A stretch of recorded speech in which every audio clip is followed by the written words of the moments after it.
नमस्कार दोस्तों, कमलेश्वर क्लास में आपका स्वागत है। आज के इस वीडियो में मैं आपको बताऊंगा कि माध्यमिक शिक्षा मंडल मध्य प्रदेश भोपाल द्वारा हाई स्कूल और हाई सेकेंडरी परीक्षा के जो परीक्षा परिणाम गत दिनों में जारी किए गए हैं, उसमें किसी को पूरक आई हैं या कोई फेल हो गया है तो उन्हें आगे प्रोसेस क्या करना है, पूरक परीक्षा फॉर्म कब भराएंगे, या जो फेल हैं वो अपना साल किस तरह से बचा सकते हैं।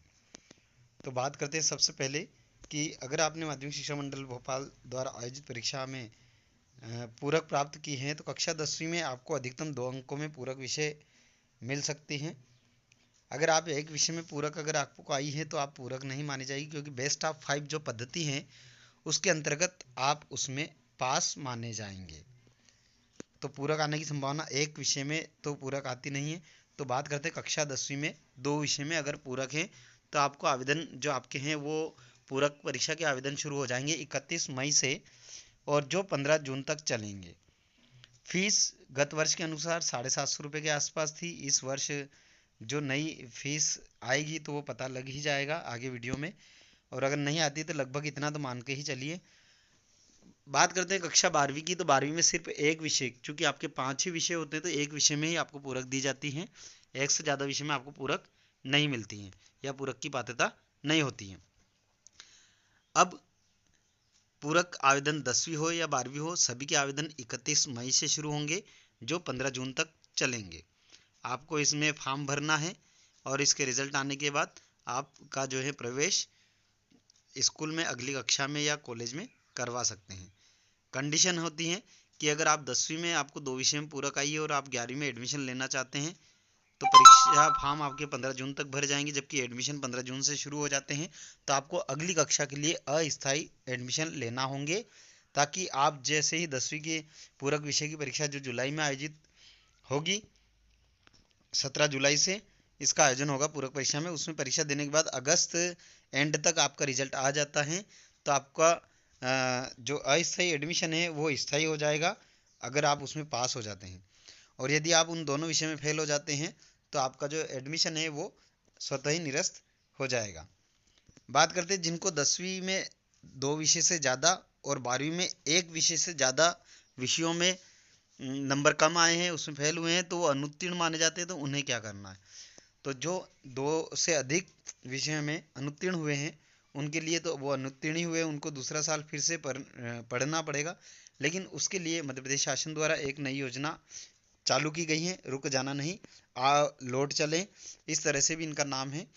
इसमें क्या होता है, आप जितने विषय में फेल है 2, 3, 4, 5, 6 जितने में भी फेल हैं उन सब में आप मध्य प्रदेश ओपन स्कूल के तहत, जो ओपन स्कूल का बोर्ड है, बोर्ड मुक्त विद्यालय वाला जो बोर्ड है MPSOS, तो उससे आप ओपन मंडल से आप फॉर्म भर सकते हैं और परीक्षा सभी विषयों की दे सकते हैं। अगर आप मान लीजिए कि आप 10वीं में 5 विषय या 12वीं में 3 विषय में आपको फेल किया गया है तो आपको उन्हीं विषयों की परीक्षा के लिए आवेदन करना है, और आवेदन करने के बाद आपके जो परीक्षा होगी वो जून के आखिरी सप्ताह के लगभग होगी, उसमें आपको परीक्षा देना है। और आप उस परीक्षा में पास हो जाते हैं तो आपको 11वीं में एडमिशन मिल जाएगा रेगुलर। तो आप रुक जाना नहीं या लौट चलें में फॉर्म किस तरह से भर पाएंगे, इसकी थोड़ी सी फीस वगैरह कितनी रहेगी उसको भी मैं आपको यहाँ स्क्रीन पर दिखा देता हूँ। यहाँ आप देख सकते हैं मध्य प्रदेश ओपन स्कूल जो बोर्ड हैं उसमें आपको रुक जाना नहीं के अंतर्गत जो फॉर्म भरना है उसकी फ़ीस क्या रहेगी। तो सबसे पहले आप देख सकते हैं, पहले बात करते हैं हाई स्कूल कक्षा 10वीं की।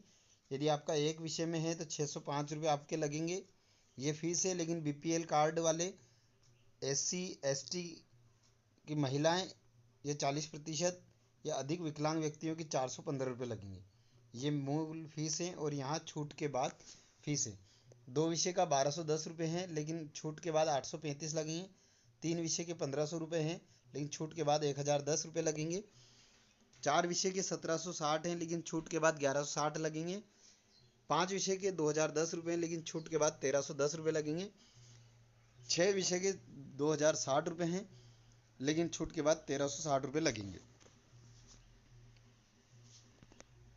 इसी तरह हाई सेकेंडरी परीक्षा में एक विषय का 730 है लेकिन छूट के बाद 500 रुपये लगेंगे, 2 विषय के 1460 है लेकिन छूट के बाद 960, और 3 विषय के 1710 लेकिन छूट के बाद 1110 लगेंगे, 4 विषय के 1960 रुपये फीस है लेकिन छूट के बाद 1260 लगेंगे, और 5 विषय की 2210 रुपये हैं लेकिन छूट के बाद 1410 रुपये लगेंगे। ये फीस हैं। और छूट किन किन को मिलेगी? BPL कार्डधारी व्यक्ति, अनुसूचित जाति जनजाति की महिलाएं, 40% या अधिक विकलांग व्यक्ति, इन लोगों को इसमें छूट की पात्रता रहेगी। और छूट के बाद उनकी जो फीस लगेगी वो ये रहेगी। हाई स्कूल के लिए अलग है, हाई सेकेंडरी के लिए अलग है। आप वीडियो को रोककर इसका स्क्रीनशॉट ले सकते हैं।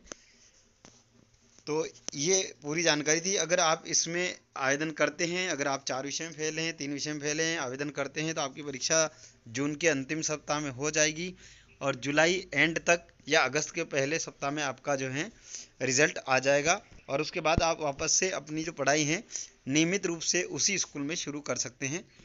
इसी तरह की और जानकारी के लिए आप हमारे चैनल को सब्सक्राइब कर सकते हैं। वीडियो पसंद आए तो वीडियो को लाइक कीजिए, शेयर कीजिए, ताकि आपके जो दोस्त हैं जो निराश हैं उन्हें भी ये जानकारी मिल सके और वो भी अपनी आगे की पढ़ाई के लिए इस योजना का लाभ उठा सकें। धन्यवाद।